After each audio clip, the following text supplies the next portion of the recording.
장기 평균에 지금 하회하는 밸류에이션까지 내려갔다는 의미거든요. 연준이 이제 더 이상 금리를 올릴 수 없게 됩니다. 더 이상 더 나빠질 수는 없지 않을까. 혁신에 투자할 수 있지만 그만큼 이제 리스크는 지지 않아도 되는.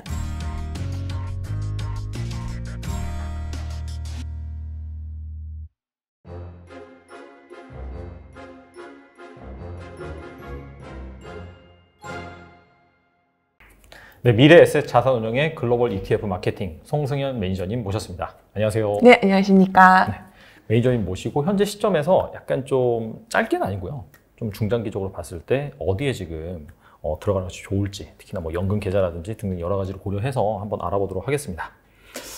한때 이제 투자자들의 가장 큰 관심을 받았던 기술주하면 또 나스닥이잖아요. 근데 뭐 작년까지만 하더라도 거의 뭐 기술주 불패 신화였거든요. 근데 아시다시피 올해 들어서 완전 정반대 상황이 벌어졌습니다. 그래서 시장이 안 좋다라고 하지만은 가치주 중심의 다우지수 같은 경우에는 거의 한 고점대가 한 10%도 하락하지 않은 것 같아요. 10% 정도? 네, 그 정도. 네, 선방했죠, 비교적. 근데 반면에 나스닥은 여전히 한 30% 정도 지금 급락한 상황인데, 사실 지금 좀 이 나스닥 지수를 좀 주목해도 될런지 궁금하거든요.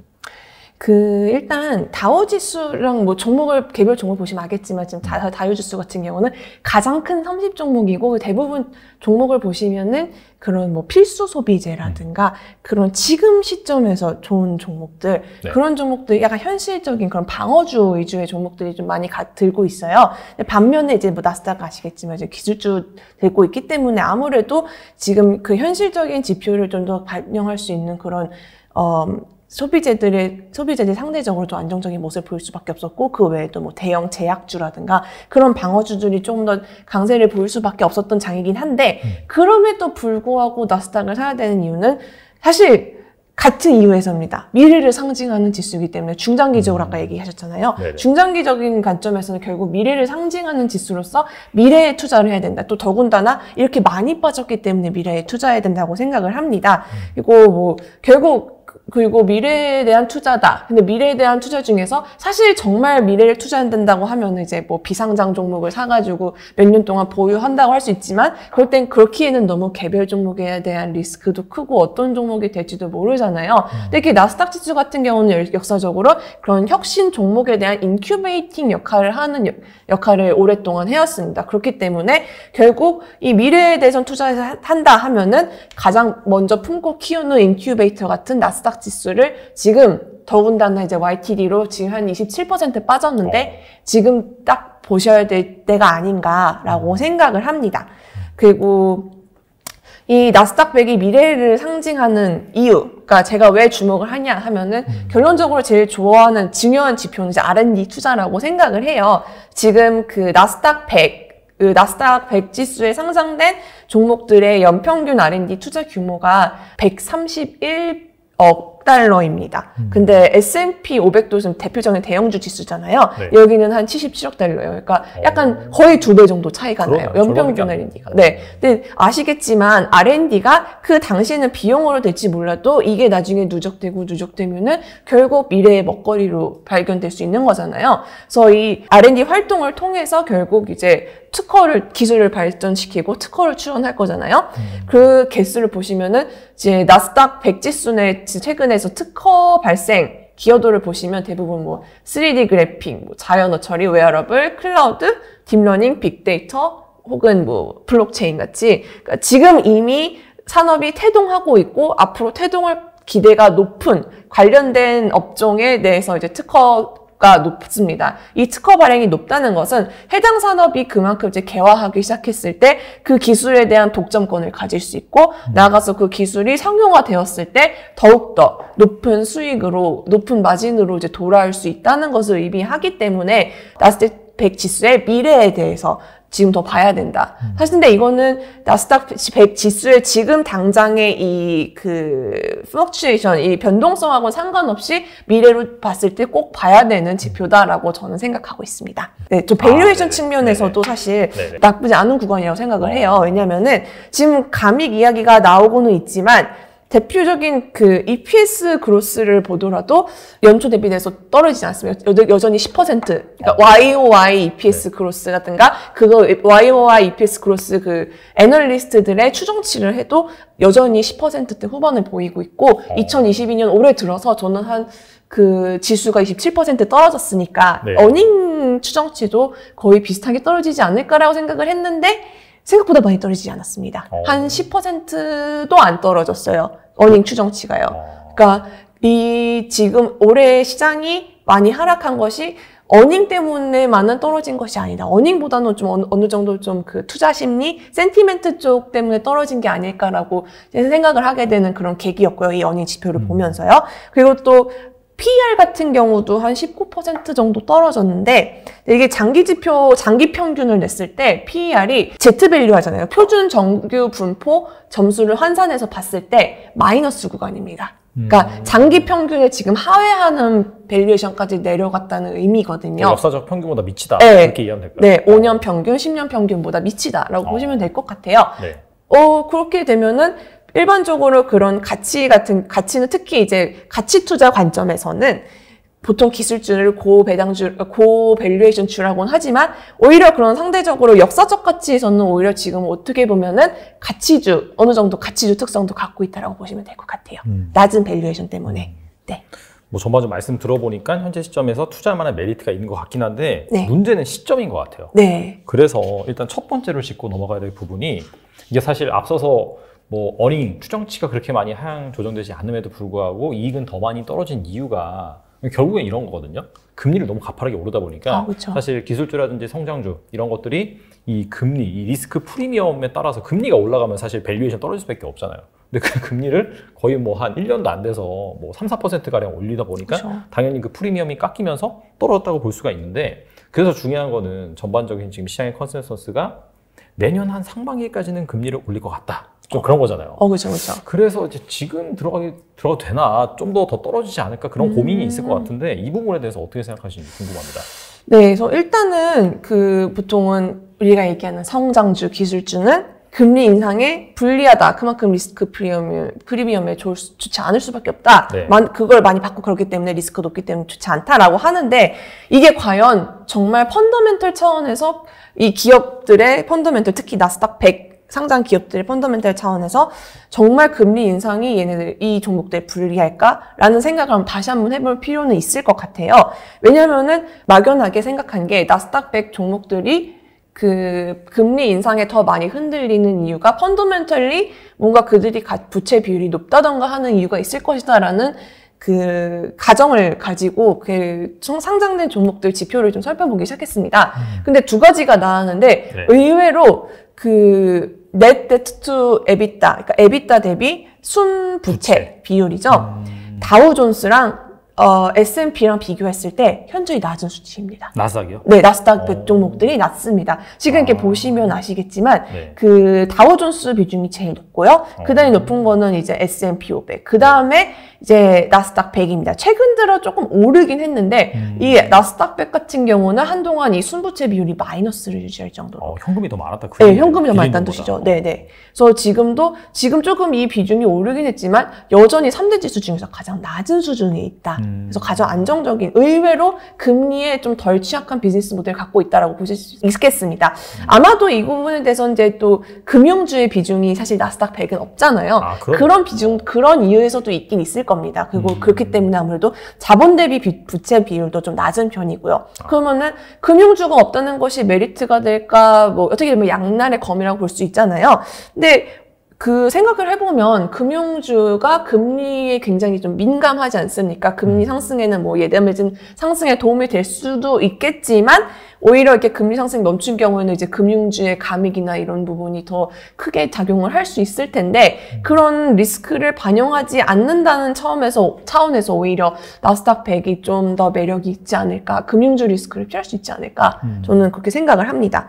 그리고 오히려 또 2007년 이후에 미국 국제금리랑 나스닥 100 수익률의 상관관계를 구해봤는데 2년 기준으로 0.2대 초반이 나왔고 10년물 기준으로는 0.2대 후반이 나왔어요. 그러니까 조금 이렇게 강하진 않지만 오히려 금리가 올라갈수록 지수도 올라가는 양의 상관관계를 역사적으로 보여왔습니다. 그렇기 때문에 이제 기술주가 금리에 취약하다라는 명제는 단기적으로는 센티멘트상 그럴 수는 있어요. 근데 이제 제가 보기에는 펀더멘털 관점에서 좀 더 장기적으로 보면 이렇게 크게 우려를 해야 되는 시점은 아니지 않을까라고 생각을 합니다.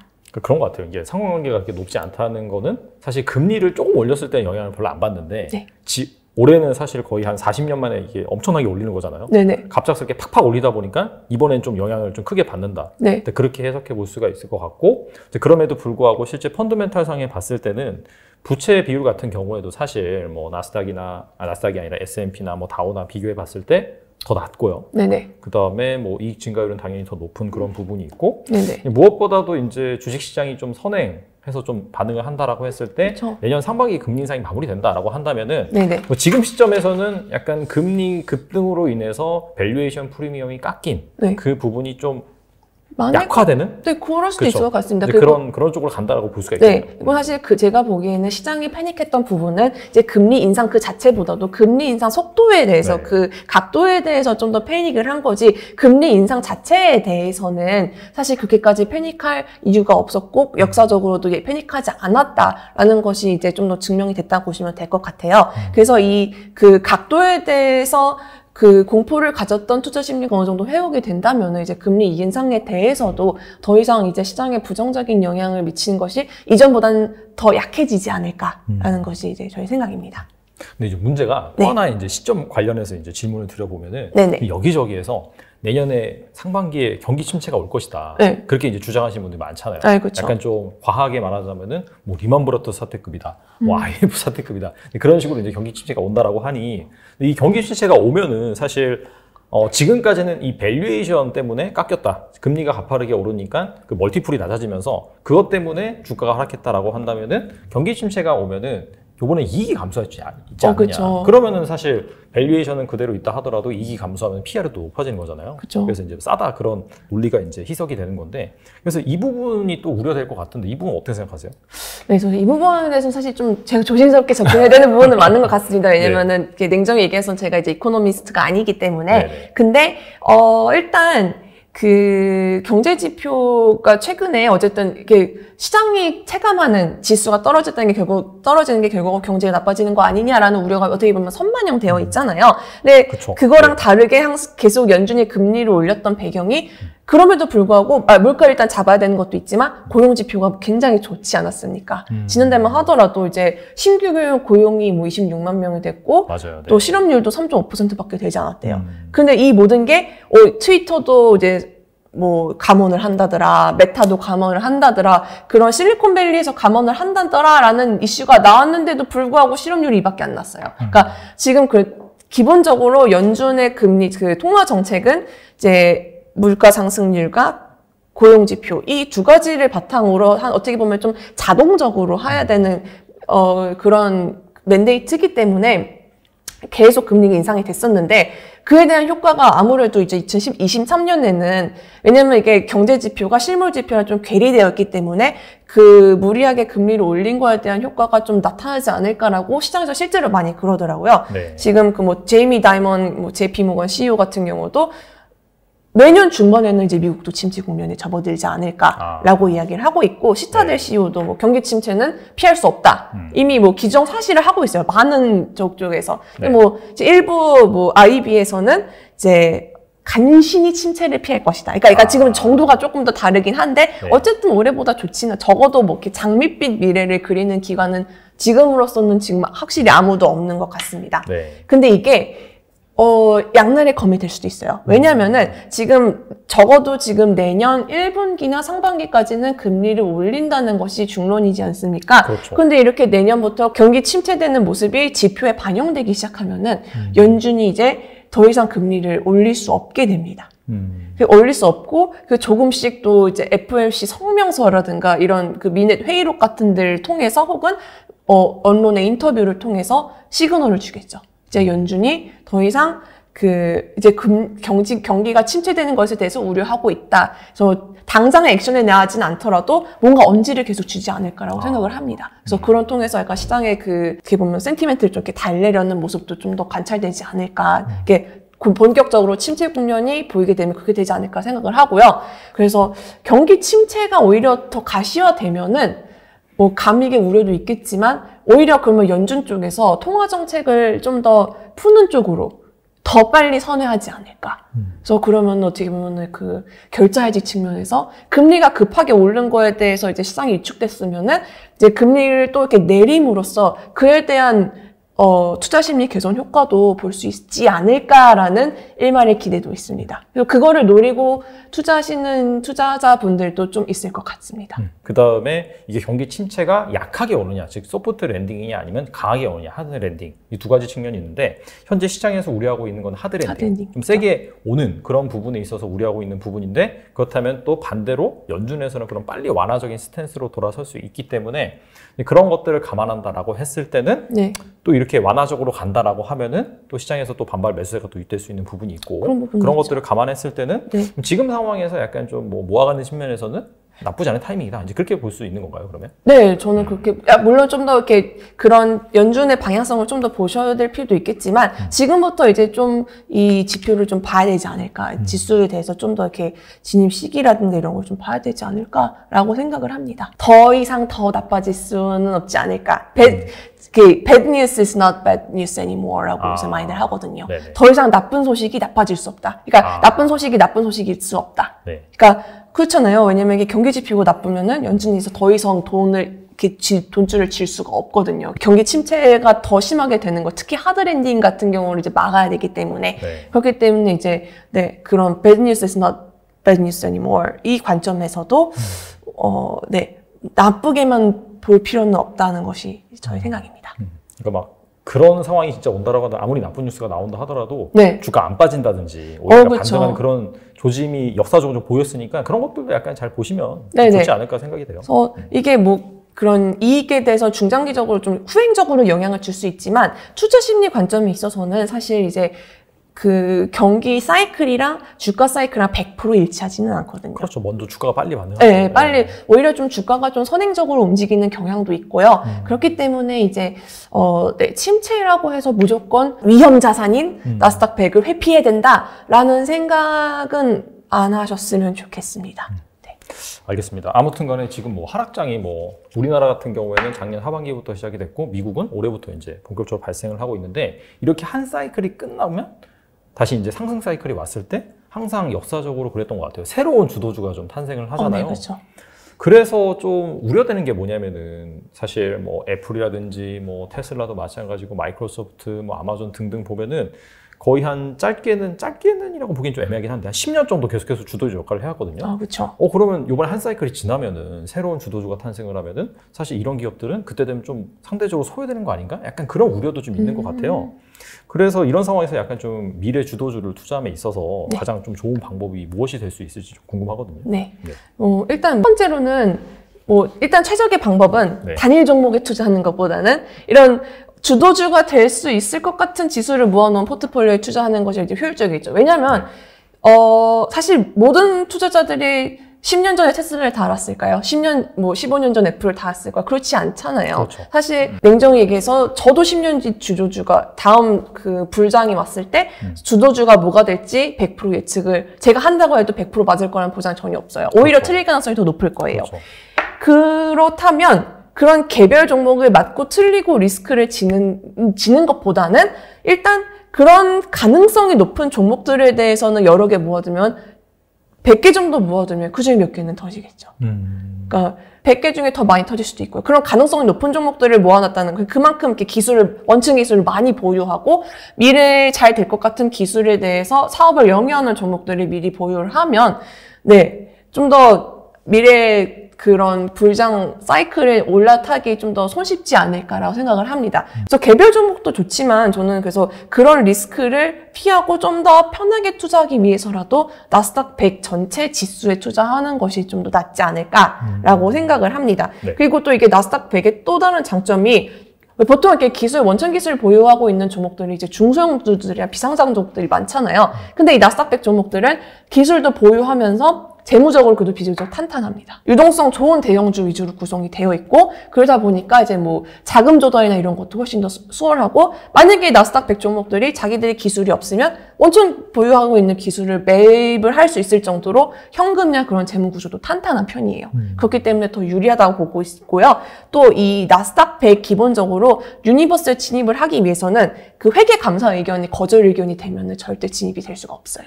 그러니까 무조건 그래서 어느 정도 그런 회계 법인에 의해서 어느 정도 그게 건전성 같은 게 이렇게 보장이 되는 기업이다. 그래서 그런 결국은 이게 무엇을 뜻하냐 하면은 혁신에 투자할 수 있지만 그만큼 이제 리스크는 지지 않아도 되는 그런 투자 수단이라고 보면 될 것 같습니다. 네. 그러면 이거 어떻게 투자하냐? 또 이것도 많이 보셨을 거예요. 벤저민 그레이엄, 우리 워런 버핏 옹의 스승이라고 불리고 있는 가치 투자의 창시자. 네, 창시자시잖아요. 네. 결국 이분의 결국 이렇게 백투 베이직이라고 기본적으로 투자하는 이 가치 투자의 기본에 돌아가서 이 방법대로 투자하는 것이 좀 가장 좀 좋지 않을까 저희는 생각을 합니다. 그래서 또 벤저민 그레이엄이 이제 저인 그 현명한 투자자, 인텔리전트 인베스터에서 그런 얘기했어요. 가장 이상적인, 그러니까 정액 매수법, 달러 코스트 에버리지 매달 일정한 금액을 넣어서 지수에 투자를 하는 건데, 이상적인 대상은 보유할 가치가 있는 주식 혹은 채권을 편입하고 있는 인덱스 펀드다. 그러니까 이 정액법에 대해서 가장 이상적인 투자 대상은 인덱스 펀드다. 그럼 ETF죠. 네. 그래서 실제로 1929년부터 39년 이때가 그 아시다시피 대공황. 네, 대공황 때와 이제 빅딜로 올라왔을 때인데, 다우존스 지수 두 가지 케이스가 있어요. 하나는 한 달에 $100씩 매수를 했을 때 가정과, 하나는 목돈을 한꺼번에, 그러니까 10년 동안 100달러를 12개월 동안 10년 동안이니까 그 120개월이니까 $12,000잖아요. 그래서 $12,000를 1929년 1월에 한꺼번에 넣었다. 그래서 두 가지 케이스를 해서 얼만큼 본이 그 자산 규모가 달라졌을까를 가정을 해봤는데, 분할 매수했을 경우는 결국은 똑같이 넣은 돈은 똑같아요. $12,000. $16,000로 내 수익률을 얻었고요. 반면에 목돈 $12,000를 이제 한 번에 넣었을 경우에는 반토막이 나는 그런 효과가 나왔습니다. 그래서 이거 인플레이션 제하고 나온 수치인데, 인플레이션이나 이런 수치를 고려하면은 이 비율은 더 낮지 않을까라고 생각을 합니다. 그래서 그런 인플레이션 차원에서도 그렇고, 시장 변동성 차원에서도 그렇고, 이런 달러 코스트 에버리징, 즉 그 정액 매수법을 사용해서 하시는 거를 추천을 드립니다. 실제로 이제 최근 2007년, 9년 적립투자 시 매월 $100씩 적립투자한다라는 가정과 일시 투자한다는 가정 봤을 때 평균적으로 한 10%나 20% 정도 더 수익률이 높았다라는 점. 특히 2007년, 9년은 이제 글로벌 금융위기 때였잖아요. 그 시기를 지났을 때도 좀 더 그 하락장에 있어서 의연하게 강하게 대처하는 모습을 보였습니다. 올해 같은 경우도 이제 똑같이 보였고요. 네. 중간중간에 변동성이 나오면은 사실 또 코스트 에버리징 효과라고 해서 싸게 사면은 그 부분이 나중에 상승장이 왔을 때 또 플러스가 날 수밖에 없는 요인이기 때문에 그런 부분에 있어서 확실히 좀 분할 매수는 역사적으로 검증됐다라고 볼 수가 있겠네요. 그렇죠. 사실 그래서 많은 분들도 이제 투자를 하실 때 매입 단가를 낮추기 위해서 이제 소위 물타기를 많이 하시잖아요. 근데 저는 그 물타기가 나쁘게만 보이지 않다고 생각합니다. 평균 매수 단가를 그만큼 낮춰주고, 다만 이 물타기를 하는 거에 대해서 좀 더 펄스 레벨하고 상관없이 그냥 일정한 규칙을 가지고 사시는 게 더 장기적으로 좋지 않을까라고 생각을 합니다.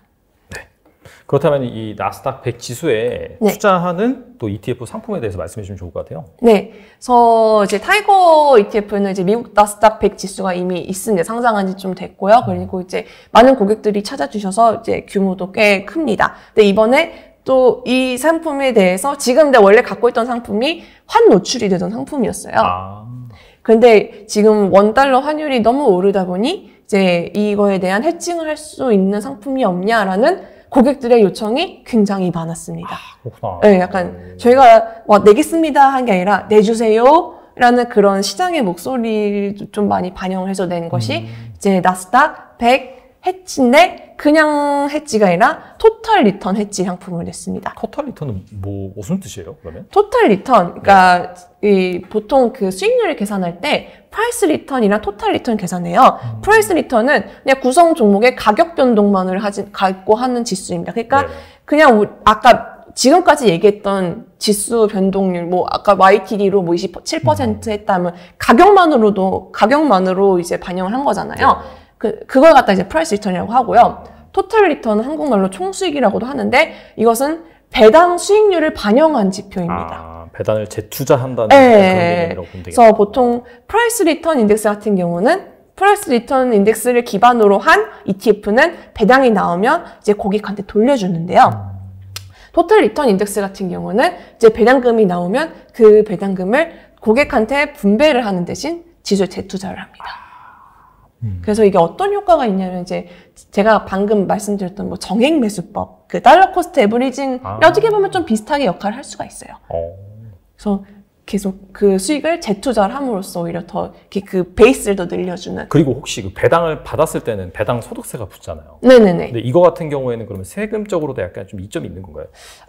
그 세금적으로 이점을 얻기 위해서는 그 어떤 계좌에 어떤 계좌에서 투자를 하셨느냐. 그거가 좀 달라진다고 보시면 될 것 같아요.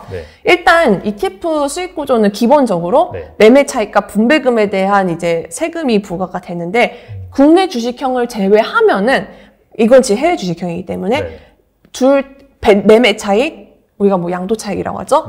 그 플러스 분배금 둘 다에 대해서 15.4% 배당 소득세를 원천 징수를 합니다. 하지만 우리가 일반 계좌가 아니라 이제 연금 계좌, 퇴직연금이 됐든 개인연금이 됐든 이제 개인형 IRP가 됐든 이런 종목에 대해서는 연금 수령 전까지는 소득세를 이연을 할 수 있는 효과를 누릴 수 있어요.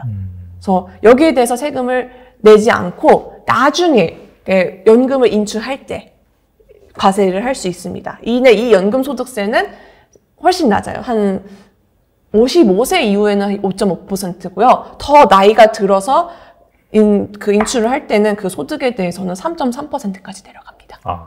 그래서 이런 퇴직연금으로 투자를 할 경우에는 이런 그 소득세 이연 효과를 누릴 수 있고요. 플러스 이제 세액공제 효과도 분명히 이제 퇴직연금에서 연 700만 원까지 넣을 수 있지 않습니까? 그래서 그거에 대해서는 이제 세액공제를 무조건 받을 수 있다는 점 또 이제 유념을 하셔야 될 것 같아요. 그 연금 계좌에서 장기적으로 좀 꾸준히 모아가기에 괜찮은 상품이다라고 볼 수가 있겠네요. 네, 저도 그렇게 생각을 합니다. 그리고 이제 이게 또 환 해지에 대한 부분을 한 번 더 설명을 해드리면은 지금 아시다시피 환율이 올해 이제 20% 넘게 뛰어 올랐잖아요.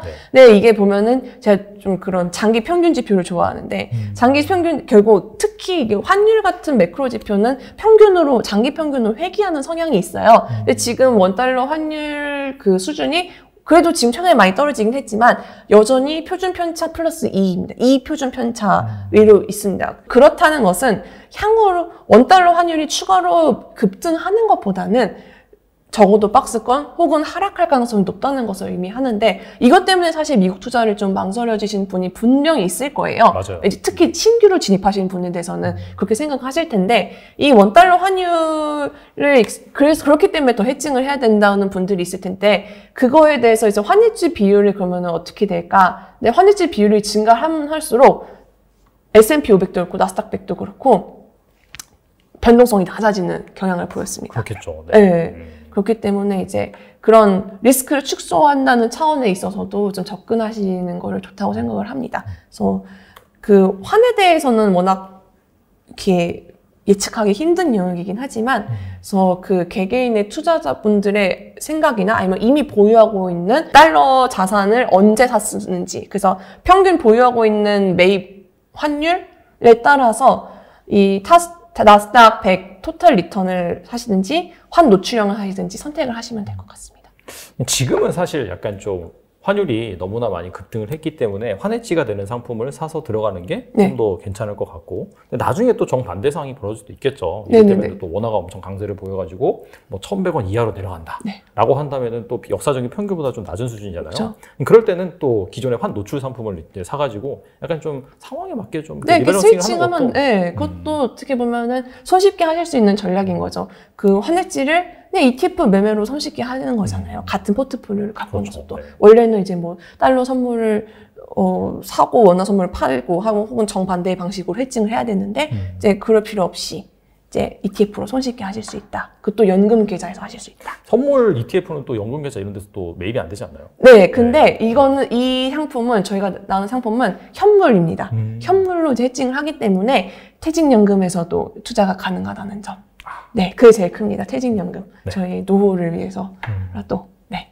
전반적으로 말씀 들어보니까 좋은 상품 같은데 그 밖에 뭔가 투자자가 여기에 투자함에 있어서 좀 알아야 되는 부분이라든지 좀 그런 부분이 있을까요?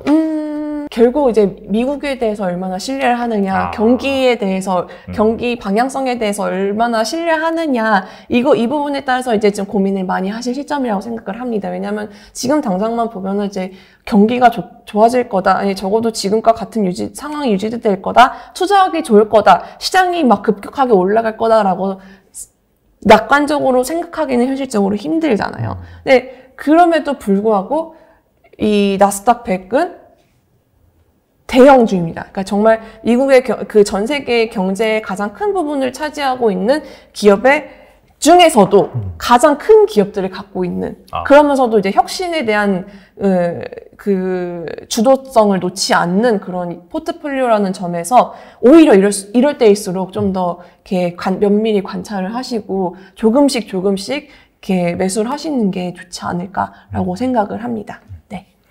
알겠습니다. 뭐 사실 여전히 시장이 안 좋죠. 그리고 여기저기서 경기 침체가 오고 더 안 좋아질 것이다 말이 많은데 사실 되돌아본다라고 한다면은 그렇게 부정적인 뭐 얘기가 좀 지배적이었을 때 그때부터 증시는 좀 바닥을 다지고 좀 올라가지 않았나 생각이 돼요. 그리고 역사적으로 또 미국 증시를 살펴보면 S&P 500 기준으로 하락장이 한 평균 한 19개월 정도였더라고요. 네. 그런 것들을 감안했을 때 지금 1년 정도 이어지고 있으니 뭐 지금 상황에서는 약간 장기적으로 모아간다는 관점에서 좀 접근해 보는 게 어떨까 개인적으로 또 생각을 해보고 그다음에 또 마지막에 좋은 말씀 해주셨는데 미국을 믿는다. 네. 미국의 혁신성이라든지 그런 부분에 동의가 되신다라고 한다면은 지금 상황에서 이 나스닥 100 TR 종목 같은 경우에는 괜찮지 않은 선택지가 되지 않나 생각을 해봅니다. 네. 그리고 뭐 한 가지만 더 얘기해드리면 뭐 이건 단순 지표긴 한데 전미경제연구소 NBER에서 1945년 이후로 미국 평균 경기 침체 기간을 알아봤는데 10개월이 채 안 된다 그래요. 그래서 물론 경기 침체 국면에 대해서 아무도 알 수 없지만 이번에 침체 국면이 오더라도 그렇게 길진 않을 가능성이 높지 않을까라고 조심스럽게 과거 지표를 통해서 말씀해 보립니다. 아무튼 간에 좀 긍정적으로 생각하시는 분들 같은 경우에는 보고 좀 검토를 해보시면 좋을 것 같습니다. 네, 지금까지 성승현 매니저님 나오셔서 감사합니다. 네, 감사합니다.